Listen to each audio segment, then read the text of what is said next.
Welcome to Strength for Today for April 29th.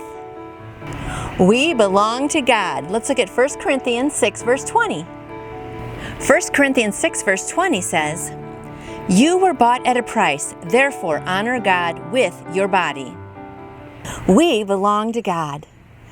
Teresa of Avila was someone who lived a life uninterested in God. When she was 16, her parents sent her to live in a convent. At first, she hated it, but then she gave her life to the Lord and committed to seeking His purpose for her life. Though she struggled initially with wanting to go back to her unbelieving life, she trained her body and mind to focus on God and to find fulfillment solely in Him. She said, "Christ has no body but yours, no hands, no feet on earth but yours. You are the feet with which He walks to do good. Yours are the hands with which He blesses all the world. You are His body." That is a really cool thing to think about, you know? I mean, I know that we are like Jesus with skin on, to people, but it's like, just think, we are His hands and feet. I love that right there. So, we are called to glorify God with our body. How do we do that? By offering it as a living sacrifice to fulfill whatever the Lord may call us to do, Romans 12:1. On earth, we are the Lord's hands and feet. We reflect Him in all that we do. There is an old saying, "You may be the only Jesus some people ever see." What a commission! We get to be the light of Jesus to a dark world. And that is true, my friends. You might be the only Jesus that some people ever see. And I've heard it said, too, that you might be the only Bible that people ever read by looking at you and what you do. And so, there are days, I know, I've done things that I'm like, ooh, that was not living like Jesus would want me to. That was not a good reflection of Jesus. Not what the Bible would be saying.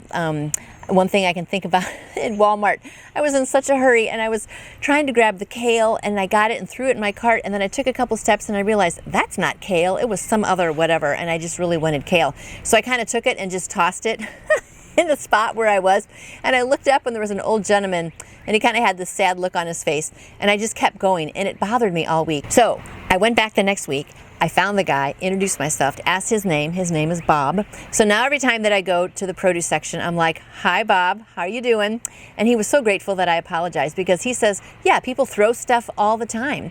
And I just thought, why do we do that? We're in a hurry, but we're all sinful. We all make mistakes. But I hope this week that you don't be like me to Bob, that you do good things to people, things that honor God and things that would draw people in. And when people see our good works, then they're like, "Why are you so nice and kind?" And it was interesting because he said, "You're the first person who's ever apologized for something here at Walmart." And so I took that opportunity to say, well, I'm a Christian and I made a mistake last week, and I just want you to know that I'm sorry, and I will never put the kale anywhere else than where it should be. And, I just told him that he does a good job and everything always looks really good here. And he just really appreciated that. So this week, let's try to be Jesus with skin on, Jesus' hands and feet to everyone around us, even if it's Bob at Walmart. You have a great day, blessing other people, and we'll see you back here tomorrow. You can order your own copy of Strength for Today by Dr. David Jeremiah by going to davidjeremiah.org or calling Turning Point at 877-998-0222. And I would like to answer any question you may have about faith in Jesus. Just email me through my website, nancyjoytoyou.com. I hope you lean on God's strength and have a fantabulous day.